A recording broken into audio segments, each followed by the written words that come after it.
ખીચડી પડી છે, અમારા ભાઉભાઈ બેઠા છે, હા કઢી છે,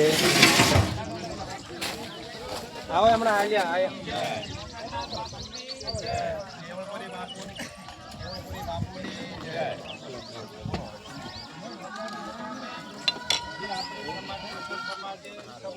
ભેગા થઈ અને જે 16 કાયદાના 16 નિયમનું પાલન કરવાનું કહ્યું હતું એમાંથી અમારે પહેલી વાર કિરચનજી અખુજી આશરે 100 વર્ષના પહેલી વાર અમારે અહીંયાના બંધારણ થયા પછી દેવલોક પામેલા છે. અમે સમાજના રીત મુજબ કઢી અને ખીચડી બનાવી અને સમાજને સપોર્ટ કરીએ છીએ. જય સદારામ બાપુની જય.